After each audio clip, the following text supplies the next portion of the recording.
Hey, good morning, Eastern Oregon, and welcome to this February 29th version of AM Live on EOA, your connection to Eastern Oregon. And we're also on the EOA network. And here in just a little bit, LeGrand Police Chief Gary Bell will be with us here. So, February 29th, Leap Day. So, first Leap Day AM Live ever. Yeah, yeah. And I just want to take a minute and say happy birthday, Brady. My son, my youngest kid, this is his 8th. He's a leaper birthday. Or a leapling. Yeah. That's It was so funny when Kathy went into labor. Well, when we first found out her due date, she says, "That's fine. I just don't want to have a leap day kid." And so then she goes into labor at 11 o'clock at night on the 28th, and I said, well, you're having a leap day. Unless you plan on pant blowing for 24 hours. We're gonna have a leap day. Or just blow that thing out right now. Yeah, we weren't at the hospital at that point. Yeah. So happy birthday, Brady. Happy 8th, Birdie. You know, today is, most countries consider this an unlucky day. Really? Yeah. Yep. That's funny. You're not supposed to get married on leap day. You're not supposed. There's a whole bunch of stuff. In Italy, they call it the doom year. The doom year? Yeah. Well, it's only started to. They only started it so we don't lose 6 hours every year. Yeah. No, it's funny. When we moved here to LeGrand, Brady was just going into kindergarten, and we lived just down the street from Riveria, and so he comes home, and he says, "I looked on the calendar." He was in tears. "I looked on the calendar for my birthday, and there's no such date." Yeah. And explaining to a 5-year-old that leap year. That anyhow, I have lots. You know who started lots of leap year? No. A long time ago, 46 BC, Julius Caesar. To make up for the thing. Yeah. To the Earth takes exactly 365 days, 5 hours, and 48 minutes and 45 seconds to circle the sun. The occasional February 29th ensures that we don't lose 6 hours every year. Huh. So it might not seem like a lot of time, but when you put it over a century, it makes it so we don't lose. Yeah, but you said, what is it? 356 days. No, there's 365 days. And what's the percentage? There was no percentage. No. Okay. There was minutes and seconds. Okay, minutes and seconds. It takes 365 days, 5 hours, 48 minutes, and 45 seconds for the Earth to circle the sun. Right. Okay. So, but it doesn't account. But it's not a perfect 6 hours. It's like 5 hours 45. Right. So anyhow, so it's kind of funny. So even with the leap year, we still are off 15 seconds every year or something like that. Yeah, I don't know. It didn't say anything about that. Most people work for free on February 29th. Did you know that? Really? Hey, Ben, if you're a salaried employee, the 29th isn't a paid day. It's not calculated into your pay. That's what it says. Most employees who are paid fixed monthly incomes will work for free on February 29th because their wages likely do not calculate the extra day. Interesting. Well, yeah, free day. If you want to celebrate this special day in a big way, you either want to go to Texas or Mexico because there's huge celebrations on this day. For Leap Day? Yeah, for Leap Day, yeah. That's funny. I don't know why, but it's just and through my life, I've met several people that are Chris Trichka. You know Chris? I don't. And happy birthday, Chris. He's here locally, so. All right. Well, you want to do sports? Let's do it. All right.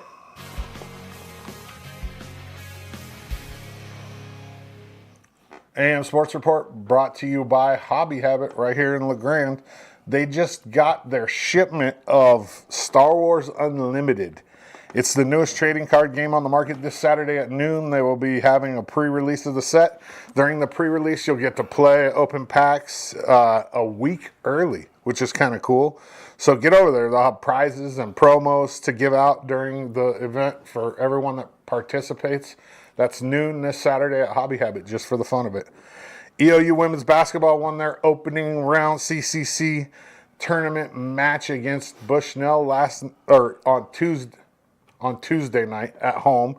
They ended up winning that game 83-62, even though they had only beat Bushnell a couple days previous to that by like 5 at home.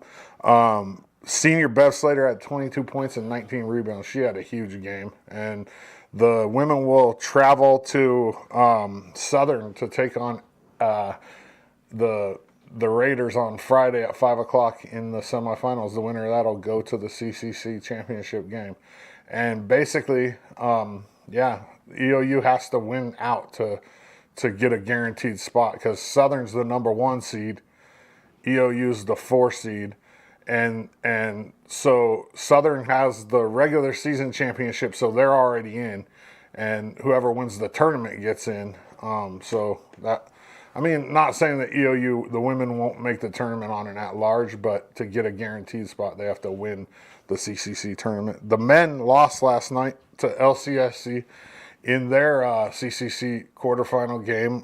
That brings their season to an end, most likely. They were 12-17. 11-11 in the CCC, and if you were to ask Coach Kemp if 500 was what he expected this team to be in the CCC, I guarantee he would say no. This team was really talented. They just never really found the right combination of guys on the court and the right, people to be scoring the ball. We had a huge amount of talent. There's years where you just can't get it to mesh right, and hopefully next year we have a fairly young team. I think we had 4 seniors, so we have a lot of guys coming back, so that's the good part of it. EOU men's wrestling: Hunter Sparks, Braden Carson, AJ Rockwell, Kyle Knutson, and Jay Smith all start their quest for a national title today. They're wrestling at the national championships in Park City, Kansas, and it goes today through Saturday. To keep track, go to trackwrestling.com and type in NAIA National Championship, and you can find EOU in there. You can do it by wrestler, you can do it by school, and yeah, it's pretty cool. We got 5 guys that are trying for a national championship.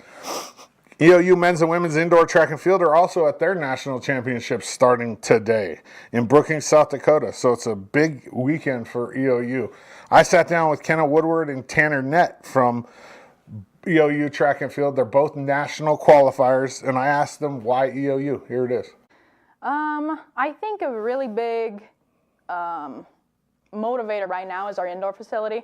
I think that a lot of people, especially if they're from around here and have to endure this weather here at Eastern, then it's something really nice to have. The indoor facility, I mean, we've had 4 meets now and a couple high school meets in there, and not a ton of space in there, but it's accommodating for sure. So, we are able to hold full meets with throwing and running and whatever else. Another thing is, with getting recruited, probably, I don't know. I think just if you talk to Ben, you kind of realize that he has quite a bit of knowledge. Yeah. And when you're underneath of a coach with a lot of knowledge, you're obviously going to become better. Yeah. And obviously he's got a great track record of All-Americans and just fantastic athletes. So just, go for it. Talk to him and know that we have really great facilities here. We got a full track just to ourselves, not a football field in the middle of it. And we got a full indoor track just to ourselves. And we're really lucky here. And so it's something good to be a part of for sure. The thing is, it's track and fields at most colleges. Because football is in a completely different conference because there's just not that many teams that do football. Yeah. Track and field's kind of everywhere. So it's more of you just got to find a place that's good for you, that you like the coaching staff, you like the people you're around, like the environment that you're there. Yeah. Because there's some people who don't want to go to a really small town. And there's some people who don't want to go to a really big town. So it's kind of just you got to find the spot that's right for you. Why is EOU right for me? We have the only facility the one we have, the indoor facility. Yeah. It's the only facility like it in the entire state of Oregon. That's crazy. Only facility probably this side of the Rockies that a small college has an indoor track facility. Yep. Most places just have like a room that's tucked off in the back of the corner that's like, okay, Kind of like what we used to have. what we used to have where we had maybe 30 meters of track and that's about all we had. The old gym. So yeah, Eastern Oregon track's really good for the stuff that we have. And of course we have a coach that's been here for 20 plus years in Ben Welch. 35. 35 years. He's the longest tenured coach. Yeah. And at he's EOU. every year he's bringing home the West Region. It's track like it's almost coach of the year. automatic. It's Yeah. crazy. And we have Connor Bracken, who's getting the assistant coach of the year every year. And then we got Dirk Ports, who is the throwing coach, Yep. who's getting nominated most years because of the people he brings. Just became a Hall of Famer too at EOU. He is also the a Hall of Famer. Hall of Famer here. EOU baseball is in Klamath Falls for 4 CCC games versus OIT this weekend, while the softball team is right here in LeGrand. Started kicking off their CCC season with #1 OIT. They play at 12-2 on Saturday and Sunday, right up here at Peggy Anderson Memorial Field. EOU softball is like 21st or 22nd in the country, and they're taking on the #1 team in the country right off the bat in this CCC. That's the toughest conference in the country. I mean, you got, I think, 4 teams in the top 25, and 3 of them are in the top 10. It's a crazy conference, and it should be really good games. I mean, EOU is going to compete this year. They have arguably the best pitcher in the nation in Kaylee Hoskins, and it's going to be some really good softball this weekend. LHS boys basketball is in Turner to take on the #1 team in the state, Cascade. They'll play that game tomorrow at 5 o'clock in the opening round of the state playoffs, while the girls get to host the game against Marist Catholic on Saturday right here up at LHS Gym. That game will kick off at 5 o'clock as well, so get up there and support these ladies. AM Sports Report brought to you by Hobby Habit. And remember, this Saturday at noon, the Star Wars Unlimited pre-release party, just for the fun of it. Cool. Good stuff, man. Well, let's take a look at the weather outside. I guess we don't have the snow, but it's like, Better than Tuesday. yeah. Man, It looks windy out there, though. yeah, it is. I was watching the national weather, and there's just weird stuff everywhere. It's just kind of how it is. Let's look at the graphic. So 47 today, 29 tonight. Ooh, Yeah, and it's going to get colder. yeah, colder. looks like it's going to be Colder. maybe snow when on Sunday. And then start freezing again on Saturday, too. Yeah. Well, Friday, officially. Yep. Oh, I guess it's going to freeze tonight, too. Yeah. Not a fan. All right. Well, hey, let me tell you real quickly about one of our sponsors, Valley Insurance, downtown LeGrand. They are in the old Umpqua Bank building. I mean, it was Umpqua. Before that, it was several other banks. But went in there recently, and they have remodeled that place, and it's just really nice. And pretty soon we're gonna have a video that kind of shows you the interior and what they've done and stuff. But anyhow, be sure and check them out. They do our insurance, our personal insurance, and our business insurance, and they have a lot of tools available to them if you're looking for some kind of insurance, because they're an independent insurance agency, meaning that they're not specifically tied with a particular brand, and so then they can shop around and find competitive prices for you and your business. Joel and Matt, really good people. Be sure and check them out. Valley Insurance in downtown LeGrand. All right, in just a minute we will be back with LeGrand Police Chief Gary Bell. We'll be right back.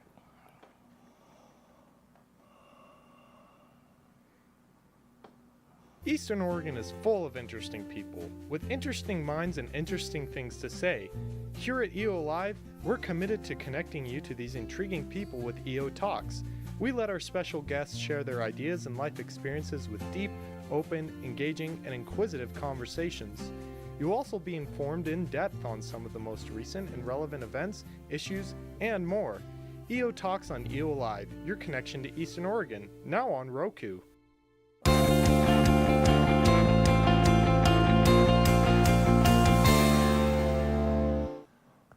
All right, we're back with LeGrand Police Chief Gary Bell.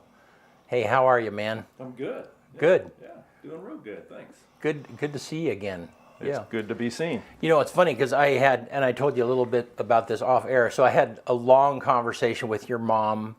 I've known your mom and dad for 25 years, 27 years, you know, and such good people. And anyhow, they, you know, she went into, you know, your mom. She went into lots of detail, you know, about you and your childhood. That sounds odd. Some of which, much of which is like I won't embarrass you with childhood stories or whatever. It's all good. But no, and I mean she's proud of you, and and I of them. Yeah, and you should be. They are just really good people. Yeah, you know, we don't get to pick our parents, but I count myself as very fortunate. Yeah. Wonderful. Yeah. Yeah. Well, and it was nice. We saw them at church, and we go to First Baptist, and they had the Heidi Ho program, and so your mom was there because it's one of her great grandkids, right? That's right. Yeah. Yep, that's my brother's grandson Yeah. that attends Heidi Ho there. Yeah. Yeah. Yep. So yeah, that's just so rich for them, or for a family, Right. to be able to have multi-generations, and they all live Right. close to, you know, I mean, it's not, you know, I mean,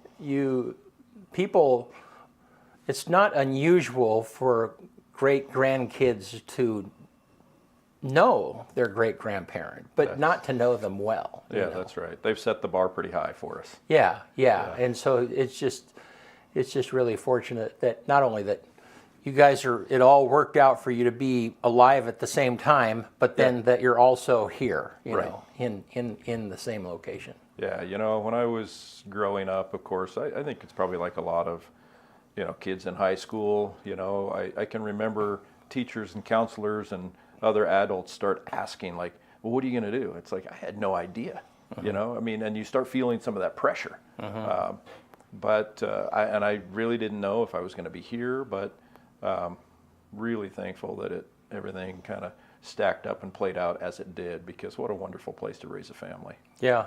Well, and your mom kind of talked about your career path. Yeah. And I think you and we've talked about that before, how that you finally getting to law enforcement, it was not something that you aimed at to begin with. No. But it just kind of, I don't know, remind me briefly, sure. you know, how you got to the place where you started working for Yeah, the certainly. Grand Police Department. So I had a really good friend in high school that moved here when he was a sophomore in high school, and he had been going to school in Tillamook. And we met each other at daily doubles football practice when we were sophomores in high school, and he didn't know anybody. And so I started chatting him up and befriended him, and it turns out that he's my lieutenant today. That's Jason Hayes. And so we went through high school. We were great chums. Neither one of us knew what we were going to do post high school. We both ended up going to school in those days, it was Eastern Oregon State College, and general education stuff. And somewhere in there, like my freshman year in college, my dad is a veteran of our armed services, and I believed that what I wanted to do was pursue a career in the military. And so I enrolled in ROTC at EOSC at the time, and those were my favorite courses. And most of the courses, there were tactics and things like that, orienteering, but most of the courses surrounded leadership and principles of leadership. And I loved it, So I thought that was the career path that I was going to pursue. I competed for and was awarded a ROTC scholarship, and I got scared because with that came a commitment. And I was young, and I just wasn't certain. And so I've always been fortunate to have, and early in my life, be surrounded by some adults that I feel like imparted some solid wisdom on me. And I remember being told, it's like, if you're not sure, just don't do it. It's not the end of the world. And so I didn't do that. And but there was a moment where it's like, now what? Right. Because everything I thought I was going Right. to do, that just I've switched gears. And I think probably for a lot of the same reasons.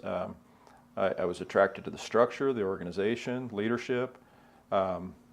We had some family friends that were in law enforcement, were police officers, and I visited with them. I did a few ride-alongs with a few different agencies, and it was super attractive to me. And I feel like that in life, we need to pay attention because there's certain things that will present themselves, doors open, and I don't know why, but everything clicked. And I kind of did this backwards, but I transferred from a 4-year school from Eastern to Blue Mountain Community College because they had a criminal justice program.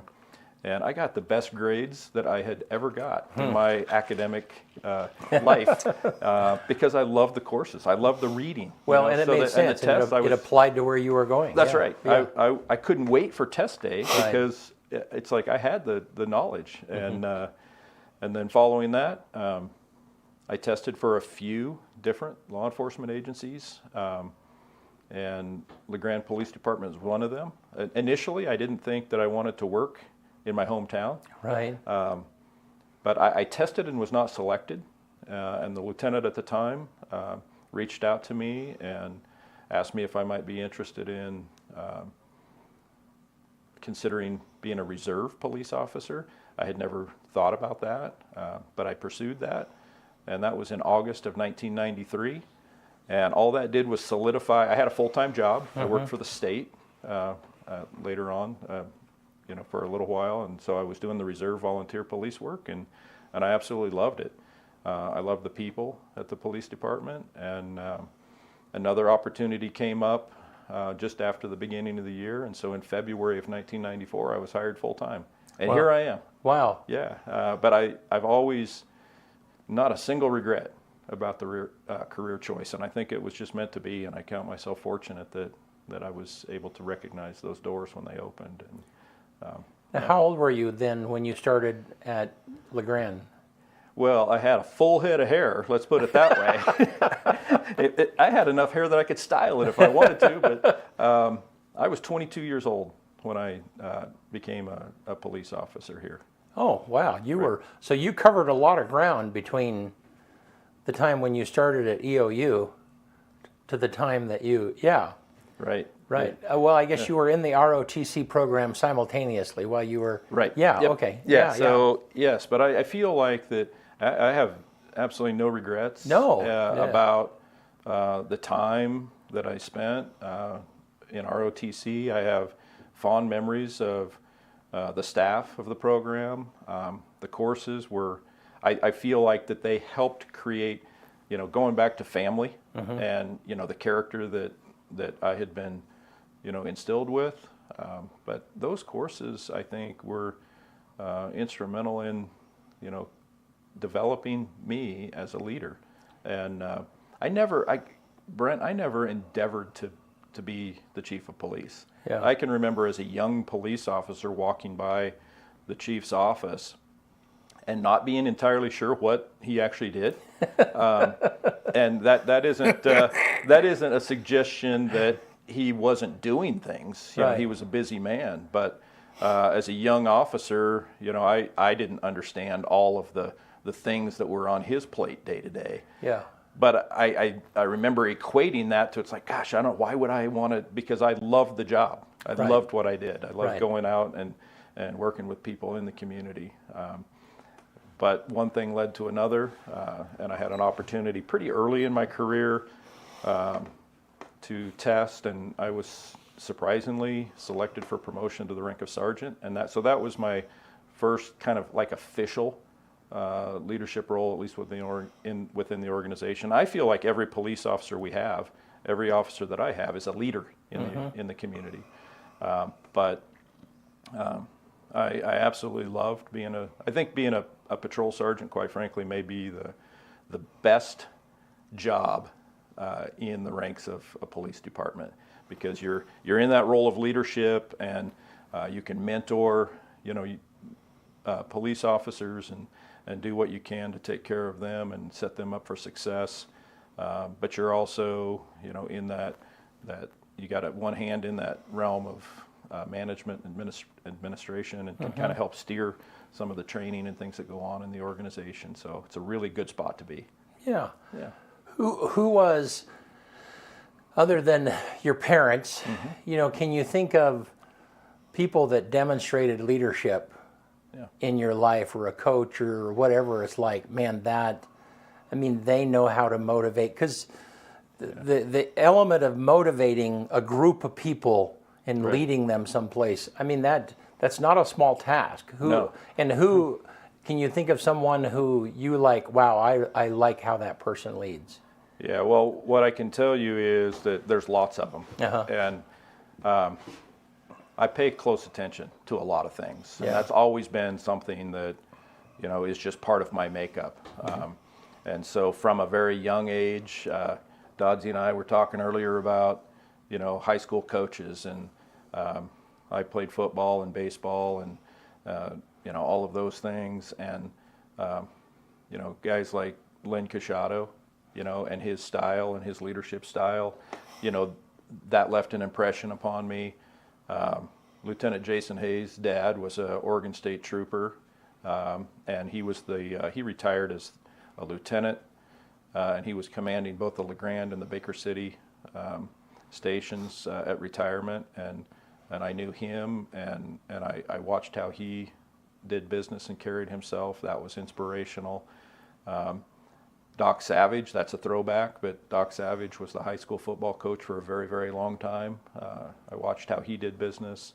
And then within, the police department where I'm still today, I had some field training officers when I was a brand new police officer.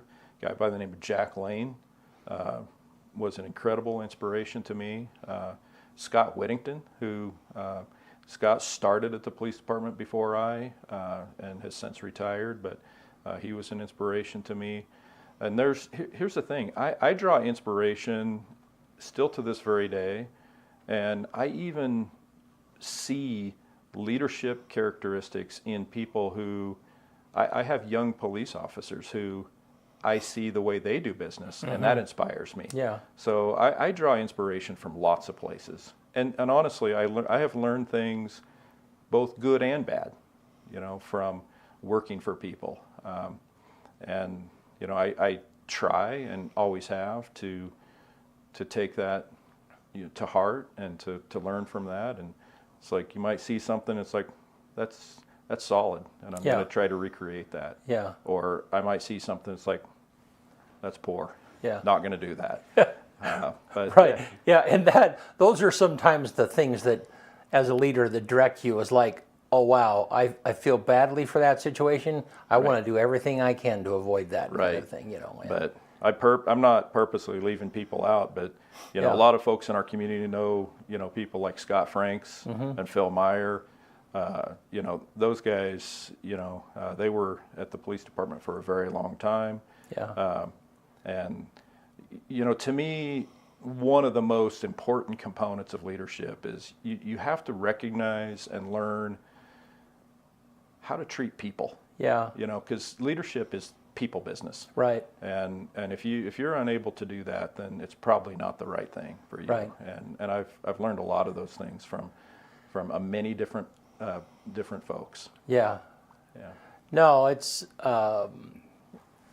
how interesting and how valuable for you to be able to draw from so many different people.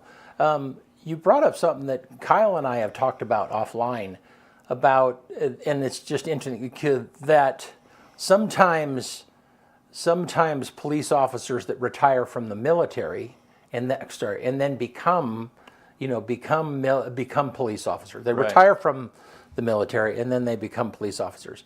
How that, is that transition smooth? Because, and I guess I'm reflecting back on, you started in ROTC, so that was the direction that you started, but then you went and they're two different missions. I mean, and I don't know. You might be able to explain it better. They're than I do. completely opposite. Yeah, right. Yeah. In the military, you're taught to, like, shoot first, ask questions later, and as a police officer, you're taught to ask questions first, shoot at last resort. Yeah. Right. So I mean, what are your have you seen people make that? I mean, what are your thoughts about that? Oh yeah. I have a lot of positive feelings about veterans and those that pursue careers in law enforcement. It's a good fit, and you guys are absolutely right that the rules of engagement for our armed forces and our veterans are very different than the rules of engagement for police officers. Sometimes it's not a positive or warm and fuzzy thing to think about, but we have military and the capability in this country for a very specific purpose, and that's for war, Right. And to defend our nation.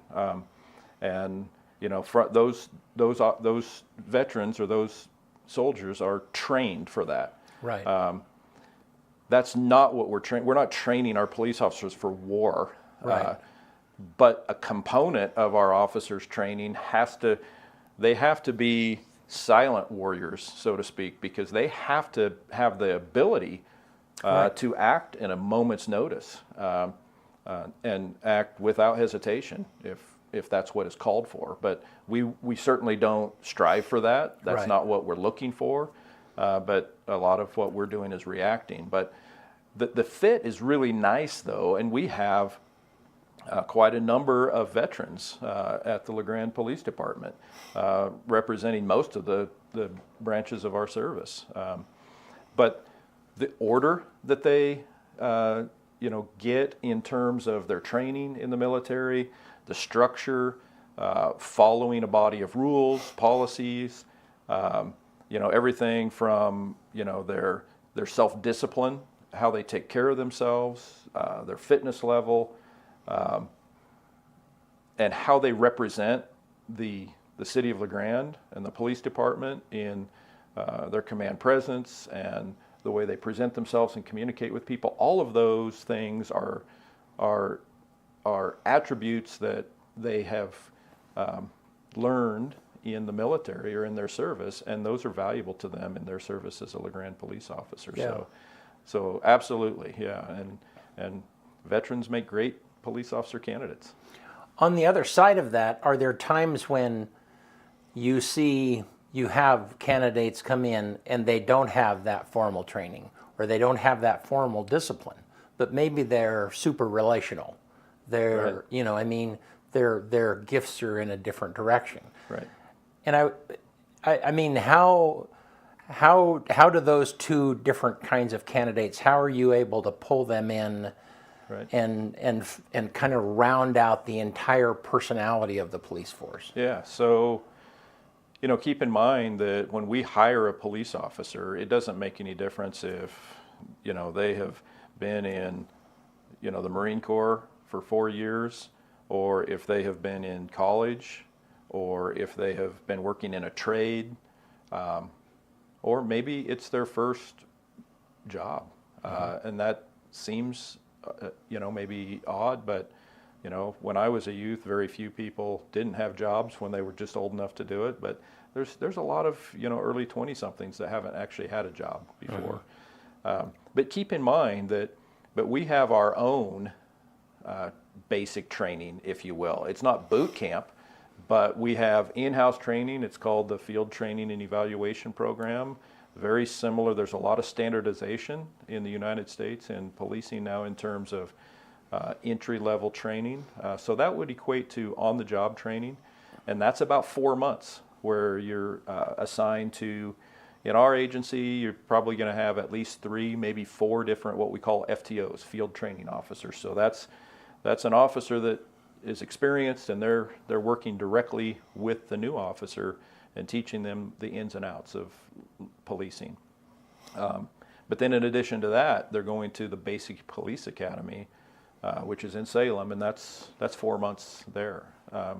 And so, you're getting probably somewhere between 8 and 10 months of training as a new police officer before you are released to do that job by yourself. And so that's very similar, to what, happens in the military in terms of basic training, because we're just going to give you all of the foundational skills that you need. By no way, shape, and form have you, at that juncture in a police officer's career, have they learned everything. I'm still learning, right? We never stop learning. But, it's interesting because if you're talking about veterans or, officers that come from, some other walk of life, my philosophy is that diversity of experience, diversity of thought, actually is a strength for the LeGrand Police Department and our community. Because here's the thing is, there's times that we think, man, we have that one sergeant who has,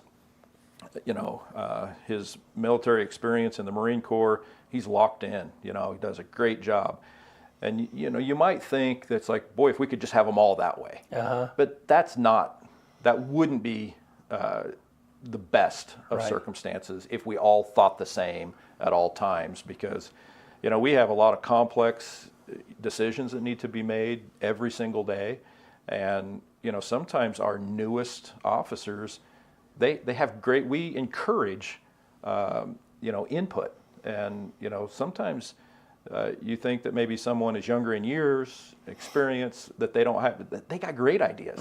We listen to them. And so that diversity of experience and education and thought processes, that all culminates into being a strength. And I think that speaks also to, we have veterans, we have non-veterans. Yeah.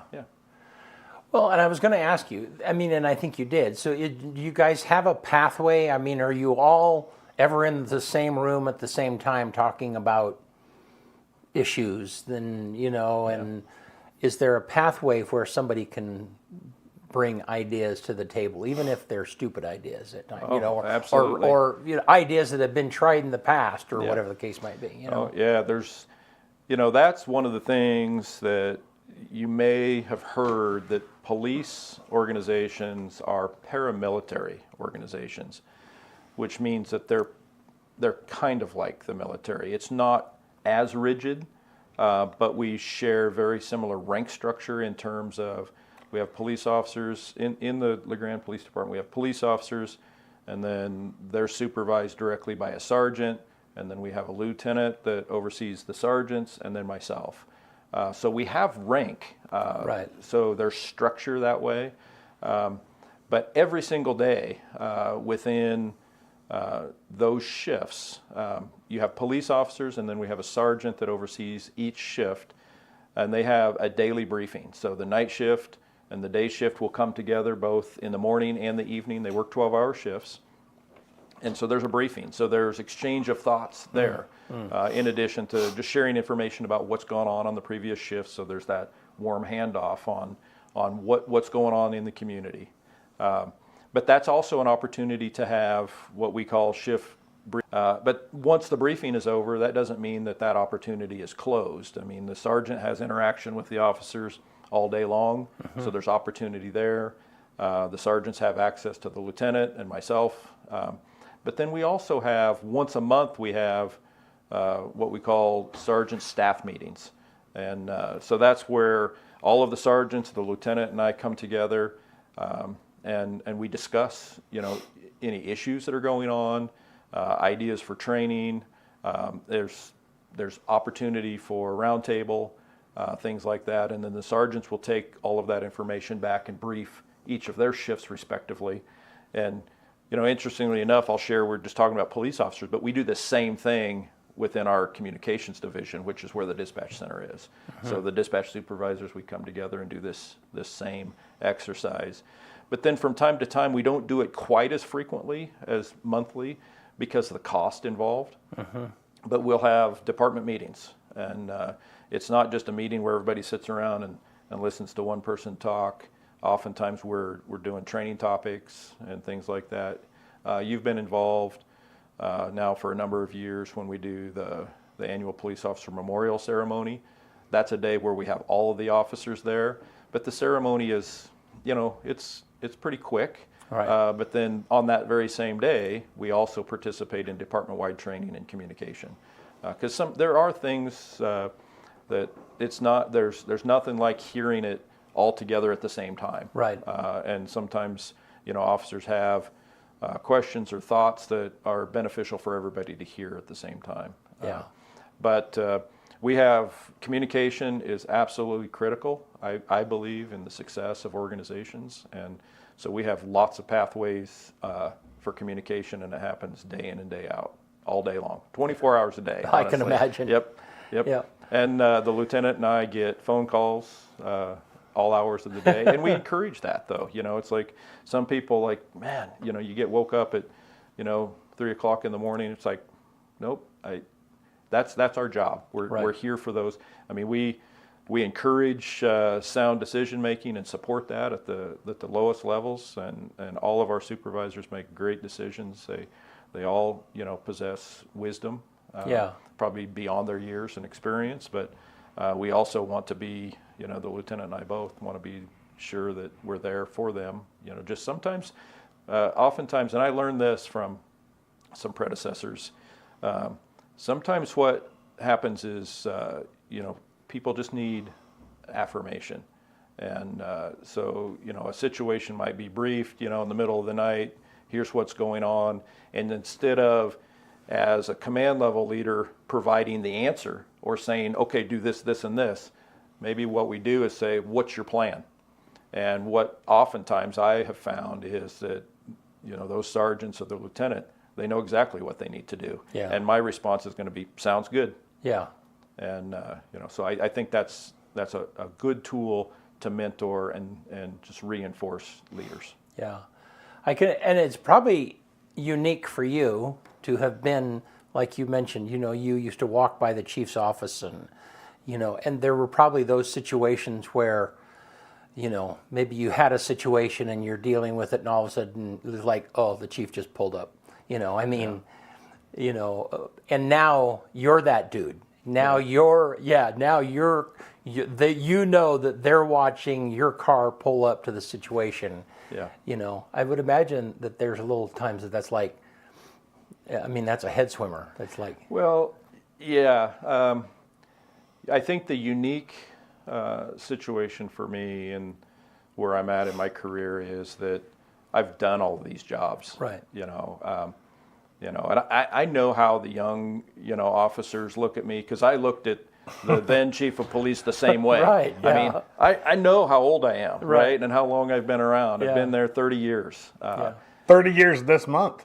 Yep, 30 years this month. Yeah. How did you know that? Because you just said February. Oh, yep, exactly. February of '94. So I know, that I don't feel like I'm the old guy. Right. I feel like I'm just one of the guys still. Right.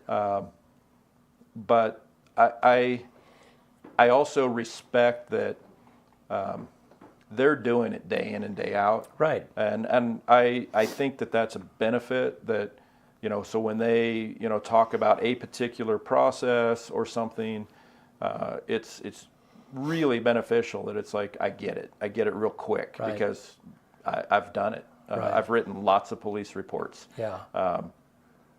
But I also have a full measure of respect that, hey, they're the ones that are on the front lines, in the trenches. So I don't inject like, well, hey, you should be doing it this way. Right. That may have been the way that I would have done it. Right. But there's lots of things both in our work practices and in life that it's like, just because I did it that way doesn't mean that that's the only way Right. to do it. In Yeah. fact, I pay attention. It's like, they do that really well. Right. So no, we lots of respect for those guys, because they're the ones, and I think that many know it, but I think it's worth hearing me say it, and that is that I share data about what's going on, and it's not just our community; it's every community in the state of Oregon right now.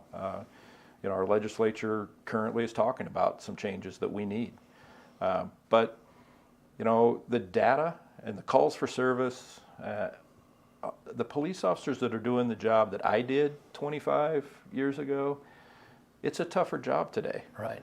Not to suggest that it wasn't a difficult job then, but the social challenges that these officers are dealing with day in and day out, they're greater than the ones that I was dealing with. Yeah. Yeah, we've talked about it before, like the whole auditing and people, Yeah. trying to hold police accountable, like that's gotten out of control. I don't know how much we deal with it here, but man, if I was a cop, I'd smack somebody. Yeah. Like, Well, you wouldn't they're be a cop so very long. disrespectful. No, I know that, which Yeah. is why I'm not a cop. Yeah. I mean, there's some jobs I just couldn't do because I don't have the patience for it. You Yeah. know, but people are, of course, there's bad cops. Don't get me wrong, there are. But people are so disrespectful to cops nowadays compared to like when you first started. There's no doubt about that. Yeah. It's so different. Yeah, that's absolutely true. But the constitutional auditors that you're speaking Oh, of, they drive I me mean, here's the crazy. thing: is that we from a very early stage and throughout our training and our policy, our meetings, you're not going to find people that embrace and support. And truthfully, part of our oath is to defend the Constitution of the United States and Oregon. So we get it. We're not in opposition, Right. but it's a tough job. And when people, may exercise what is a constitutional right to record activities, we don't bristle because we're concerned that somebody's going to see something that we're doing that we shouldn't be doing. It's just that what that does is add additional difficulty to an already difficult, maybe dangerous situation. Something what some people might see, because you see it on TV, even maybe in some of the cop shows, like a traffic stop. A police officer, there's no such thing as a routine traffic stop. Police officers get hurt on traffic stops. We have Absolutely. police officers that have lost their lives, lots of them, on what may seem like just an everyday, police Speeding. and community member contact, and maybe a violation for speeding or an equipment violation. But so when a police officer is engaged in that activity, they're working, they're doing their job, Right. and part of their training and the officer safety that goes into that is not just focusing and paying attention to what's going on with that traffic stop or the individuals that are in that car, but it's also paying attention to what's going on in their surroundings. And if you have people that then inject themselves, albeit within their constitutional rights to do, what that does is it divides that officer's attention, and it makes a situation just more complex for that officer. So it's very frustrating. You're exactly right, Dodsey. But we provide training on that now too. And that's just the variables of complexity that have continued to evolve in this line of work is what I was speaking to in terms of the job is more difficult today. And I think that you would hear that from lots of veteran police officers that what we're being asked to do to accomplish our mission, it's more challenging today than it's ever been. Yeah. A lot of those auditors too, they just push because they want a reaction. Because they're looking for something. Yeah, well, I mean, it gets some views. That's right. That's the number one thing. That's right. And it's like you sit back, and if you have any like common sense at all, you're like you sit back and you're just like, what? Like, do you understand that like somebody can die right now? Like just you know what I mean? Like it's just. Yeah, and it does happen here from time to time, and I think it would do everyone well to remember that those officers that are wearing the uniform for their community, they're people. Yeah. Police officers, are not hatched. Right. And But they out are of a petri dish. They are human beings, and they were schoolmates with people. Their kids might be friends with your kids. That's right. Like, That's exactly right. They like to barbecue. They like to do all the things that anybody else likes to do. They're just people, and yet they have answered that call for public service, which is there's lots of critical roles in our communities and important jobs. But here's the thing: we need people to be willing to serve our communities, Right. and not just as police officers, but in other ways. We need school teachers. We need people to be willing to do these jobs. And if we make it so difficult that nobody, and we have experienced some of this in our nation. Yes. I mean, Absolutely. we are seeing a genuine change in the number of people that are interested in pursuing this as a career field. And you really don't have to think about it very long before you can land on maybe why that could be. It's like you turn on the TV and you see, social media, and our police officers are just getting, Treated like crap. lambasted, at every turn. And you're exactly right when you mentioned earlier, Dodsey, that it's like, are there police officers that get out of line or that do not follow the rules or may violate someone's rights? Absolutely. Yeah.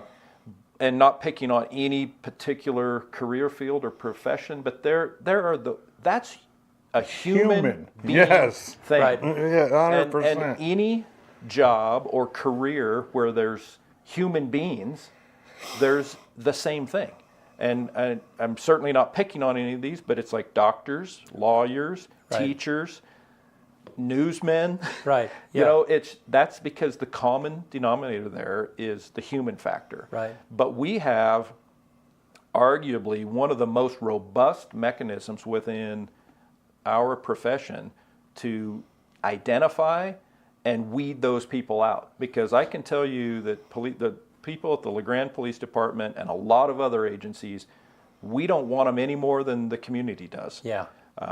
So we really need, and it sounds horribly biased, but we need to cherish our police officers. Right. We need them, because when it's all fine and good, right, until it's no different than a fireman or the people, the EMS personnel in that ambulance. Right. You don't need them till you need them, and when you need them, you need them. Yeah. And to deter young people from, I've been doing this for 30 years, and what an extraordinary experience it's been for me and my family. And I think it's not for everyone, but for those that are interested in it, I think it's an absolutely incredible career option. So Yeah. It's funny. Interesting story. So I think it was last year or the year before, I happened to be in Troy on 4th of July. Okay. And which is a weird place to spend 4th of July, but I mean, they do it up in that town. Okay. And so and there was a recent Wallowa County sheriff's deputy that was there that particular day. And so I had had a chance to interact with him, like, well, how's it going? How did you end up in Troy? How did you end up with this assignment? But because he was not young. I mean, he was probably your age, and so it was just a weird fit. It was like, I mean, it was a weird fit for somebody in their 50s to be a deputy in Troy. That was, so the whole thing did not come together. He goes, well, I've been on the job a week. I was like, really? Well, where did you come from? And he goes, I quit Portland. He had been a Portland police officer for 20 years, and it was a thing. It was like, it's just not. I loved being there. I loved serving there, but it just was too complicated to be there any longer. So here's a veteran police officer. And I mean, he couldn't be in a place that's more opposite than Portland to be in Troy, know. Yeah. So, but still, it was. I mean, we saw that. I mean, when we were going through all of that stuff, it's like, no, everybody who does a job, even if they love it, they're looking at the benefits versus the costs. And if at some point, it's not a matter of money, it's a matter of, I'm not going to do a job, even if I'm doing it well. And there are some people that recognize the value. If nobody values what I'm doing, it's just too much of an emotional toll. Yeah. And, what we do day in and day out in our community to accomplish our mission, it requires the community's not just support, but help. Yeah. We can't do this on our own. Right. So we're as transparent at every chance that we have, and through that mutual relationship of respect with the community, we draw the legitimacy to do the job, because it's like, look, to enforce laws, rules, everybody generally is excited about, we need to have, these rules basically in order for our society to function smoothly. A lot of folks are not super excited when it's them that get stopped for speeding, right? Yeah. But the thing is, it's like there's also just that understanding and respect that it's like it needs to be done. Yeah. And it goes back, and I know that I have spoken about this, on the show before, but every chance we get, we need to be, communicating with people, interacting with people, and treating people in our community the way we would want to be treated, or I would want a member of my family to be treated. You can't go wrong if you do it that way. But we have an incredible community for lots of different reasons, but we feel the support from the community, and it's necessary. I mean, I can't even imagine how we would, do the challenging work that we do day in and day out if we didn't have the support from the community. It would be an entirely different job. Yeah. So before we quit, I want you to talk about, because 911 is under LeGrand Police. Correct. And talk about how first responder calls related to drugs have increased over the last 3 or 4 years. And I mean, Nick Vora gave kind of an overview of that the other day, and I'm sure a lot of that data came out of the 911 center. Just because, I mean, people need to understand that the impact that this has had on LeGrand locally here. Right. Yeah. So, we have data that supports what we have experienced locally. It's the same that we're seeing all over the state. So, a 3-year look back, our calls for service related to drug overdoses, as an example, are up 500%. So calendar year 2020 to calendar year ending in 2023, a 500% increase. And those are calls for service that, they take a lot of time. Our calls for service related to individuals that are struggling with mental or behavioral health, they're up 155% over the last 3 years. Those individuals that we're dealing with, there's oftentimes drug addiction that is going with that. Our calls for service related to homelessness, where the individuals we're dealing with that fall within that category, it's a disproportionately high number of people that are also either drug addicted or dealing with mental behavioral health, or both. Those calls for us are up 429% over the last 3 years. Our trespass calls for service are up. So there's a lot of public order categories of calls that are up that are directly connected to this dearth of drug issues. I'm paying very close attention to what's going on in our legislative short session right now. House Bill 4002 with -24 amendments has my full support. I think that is exactly what we need to get some relief. But it's problematic because it's not only just, Brent, the number of calls for service, but when we have police officers, so if you have garbage, we know who to call. You call, Waste Pro. If you have a tree issue, we have services for that. You call that.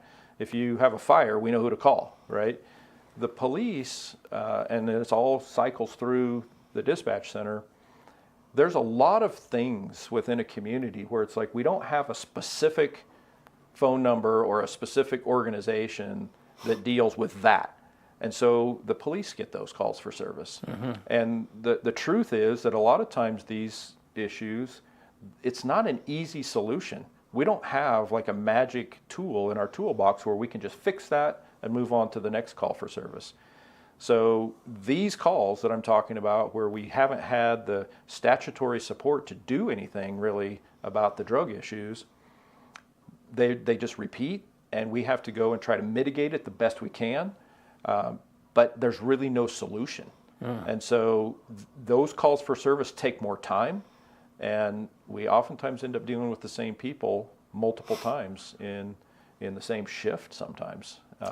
And so it's very frustrating, because police officers generally are folks that we want to solve problems. You know, we want to help folks and we want to solve problems. But sometimes when we're talking about addiction, you know, if we don't have the appropriate resources, it's really challenging. So it gets to a point where those calls and the volume and the weight of that, it gets kind of crushing. Well, and the firefighters and EMT have also Right. been significantly, That's right. because every time there's one of those calls, they've had to, I mean, thankfully the city, I think, has responded to that and given them more funds to increase, you know, those first responders. And don't in leave that area. out, you know, Yeah. our Grand Round Hospital's emergency department. I Yeah. mean, there's lots of organizations that have been impacted in a way that we need the relief that the legislature is So, talking about. Chief right Bell, I have a question. Yeah. When it comes to the you said 500% more? Yeah. Is that what it was? On when drug it comes overdoses. Overdoses? Yeah. Is that what's the number like compared? Is it more drugs coming in, or is it that we're just dealing with a different monster?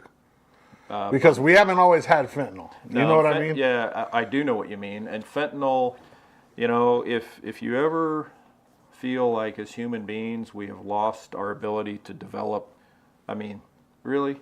I mean, when we think that we've got, if methamphetamine's not bad enough, if heroin's not bad enough, then we have to, you know, start utilizing fentanyl and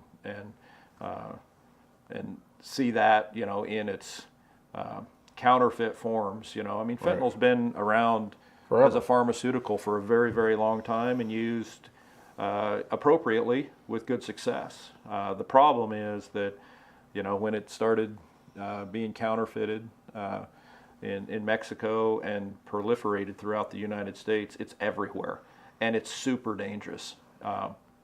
So we just keep upping the ante. So Right. yeah, that absolutely is part of the issue, fentanyl. But we are also seeing more yes. drugs coming in. Yeah. It's just that the availability is greater than it's ever been before. You know, because we had with ballot measure 110 changes. You know, the premise I think was sound, and a lot of people, as they understood it, where, you know, the people that are suffering or in the throes of addiction, they need treatment. 100%. That's Yeah. true, and they need treatment today, not a month or 3 months from now. Right. When they're ready, they need treatment available at that very moment. But that didn't happen at that moment in time, and the truth is that these drugs alter brain science. They alter brain chemistry, and when people are in the throes of addiction, they're not likely to volunteer to make a change. And so when you take away that consequence that forces through the law, that forces people into treatment, then we're not doing people any favor. And I think that I know a lot of people who have been drug addicted in the past that would agree with that. And that consequence is what very likely may have saved their life. And family members. Most drug addicts will say that are clean, especially, that they have to be locked up to get clean. Right. Yeah. Because then your brain starts working right. You get a couple months clean, and things are kind of getting back to normal, and then you start making better decisions. That's right. Yep. But we need to have the law so that there is that consequence that forces people down that path. But then we have to have robust healthcare treatment options for people so that it can embrace them and provide them what they need in order to get well and stay well.